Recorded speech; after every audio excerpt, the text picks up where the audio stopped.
Hello student, आपल्या सर्वांचं double O academy Pune इथे स्वागत आहे। आज 15 जानेवारी आहे, म्हणजे आज मकर संक्रांती आहे। सर्वांना मकर संक्रांतीच्या हार्दिक शुभेच्छा। मग आज आपल्याला तलाठीबद्दल एक नवीन अपडेट भेटलेली आहे। याच्या आधी आपण पाहिलेलं आहे की तलाठी यांचा जिल्हानुसार जो गुणवत्ता यादी आहे ती प्रसिद्ध झाली होती, पण त्याच्यामध्ये आपल्याला नॉर्मलायझेशन स्कोर सर्वांचे पाहायला भेटले होते। पण या नॉर्मलायझेशन स्कोरमध्ये भरपूर साऱ्या विद्यार्थ्यांना 200 पैकी 200 पेक्षा जास्त मार्क मिळालेले आपल्याला दिसत होते। मग त्याच्यामुळे विद्यार्थ्यांचा विरोधही या प्रक्रियेला सुरू होता।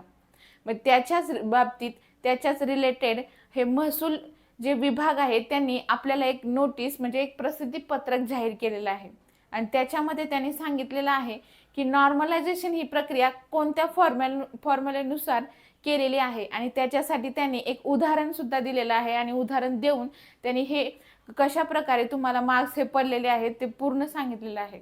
तर आपण ही नोटीस लगेच पाहणार आहोत की याच्यामध्ये काय सांगितलं की 5 तारखेला तलाठी 5/1/2024 रोजी तलाठी भरती 2023 मध्ये जे विद्यार्थी होते त्यांचा जिल्ह्यांनुसार गुणवत्ता यादी ही नॉर्मलायझेशन स्कोर हा प्रसिद्ध झाला होता। मग याचा नॉर्मलायझेशन प्रक्रियेमध्ये जे सांख्यिकी सूत्र आहे ते 27/9/2023 रोजी प्रसिद्ध करण्यात आले होते। मग इंग्रजी सांख्यिकी सूत्रांनुसार नमूद करण्यात आलेली चिन्ह त्यांचा मराठीमध्ये अर्थ आणि गुणांक वाढ किंवा गुणांक घट ही कशी होते ही सर्व प्रक्रिया त्यांनी उदाहरणासह आपल्याला इथं प्रसिद्ध केलेली आहे। मग याच्यामध्ये काही जे चिन्ह दाखवलेले आहे त्या उदाहरणामध्ये त्या अवघड सत्रातील सरासरीची माहिती त्या आपल्याला दिलेली आहे। त्याचप्रमाणे गुणांकामध्ये घट दर्शवणाऱ्या उदाहरणामध्ये सोप्या सत्रामधील सरासरीची माहिती ही घेण्यात आलेली आहे। म्हणजे जेव्हा तुमची जी मार्क्स आहेत नॉर्मलायझेशनचे ते वाढलेले आहेत, कारण तुमची शिफ्ट ही हार्ड होती। मग हार्ड शिफ्ट असल्यामुळे तुमचे सरासरी गुण आहेत ते कसे वाढले तेच सांगितलेलं आहे। त्याचप्रमाणे तुमची जर शिफ्ट ही इझी असेल तर इझी शिफ्ट मधल्या स्टुडंटचे मार्क्स हे थोडेसे कमी झालेले आहेत। तर ते कशामुळे कमी झालेले आहेत, कारण तिथे सरासरी शिफ्टची जी आहे ना मार्क्स ते घेतलेले आहेत असं त्यांनी सांगितलेलं आहे।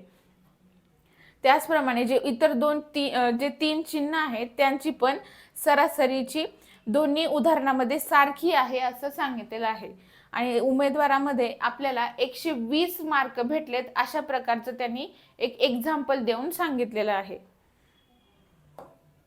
मी याच्यामध्ये इथं पाहू शकता की त्यांनी हा टोटल फॉर्म्युला दिलेला आहे, आणि या फॉर्म्युल्यामध्ये जे यूज केलेले आहेत त्याच्या इथं तुम्हाला अर्थ सांगितलेला आहे। जसं की MIG म्हणजे तुम्हाला नॉर्मलायझेशन स्कोर हा किती आहे तो आपल्याला काढायचा आहे।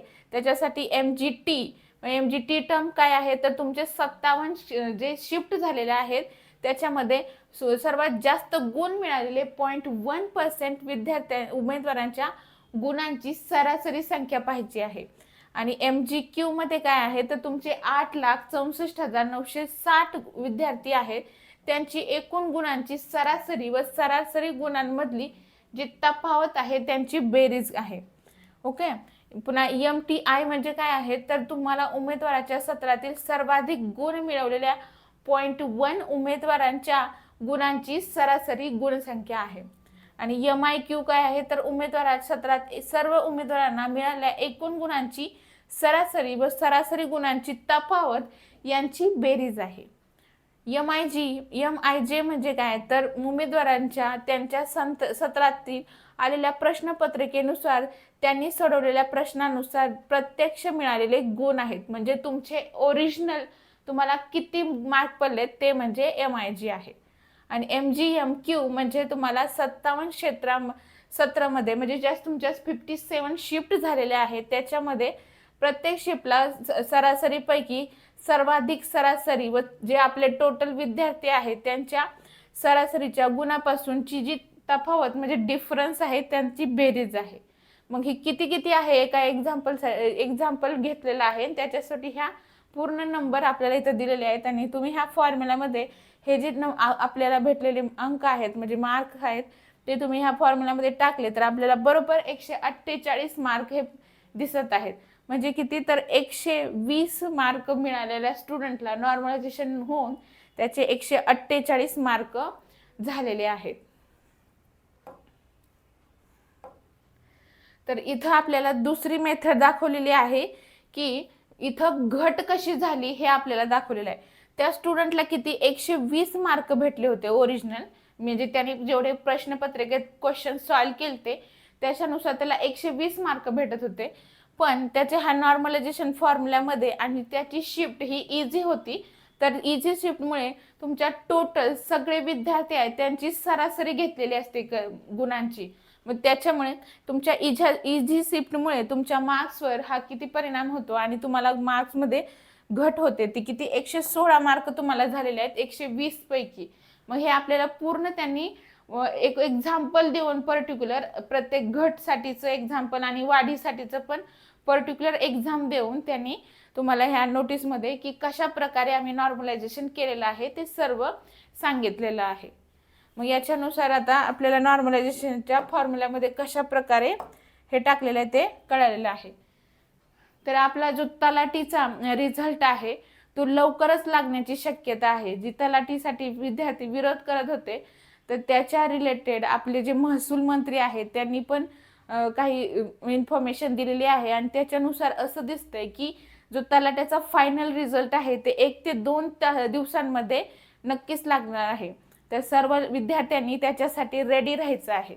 ओके, मग आपण हे तलाठीबद्दलची अपडेट पाहिलेली आहे. मग आता आमच्याकडे आणखीन परीक्षा पुरवठा निरीक्षक भरती याच्यासाठी बॅच आहे. ती बॅच मकर संक्रांती ऑफरमध्ये तुम्हाला 50% ऑफर आहे आणि त्याच्यामध्ये ती फक्त 999 रुपयाला भेटणार आहे 3 महिन्यासाठी.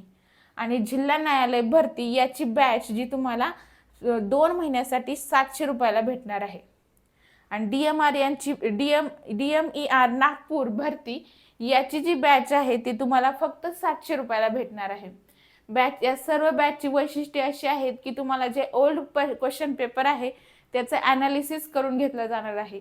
व्हिडिओ तुम्हाला लाईव्ह किंवा रेकॉर्डेड अशा दोन्ही फॉर्मॅटमध्ये भेटणार आहेत. जर तुमचं लेक्चर मिस झालं असेल तर तुम्ही ते लेक्चर रेकॉर्डेड फॉर्मॅटमध्ये पाहू शकणार आहेत. तर अशा प्रकारे तुमची पूर्ण विथ प्लॅनिंग आणि स्ट्रॅटजी सर्व अभ्यास हा कंप्लीट करून घेतला जाणार आहे.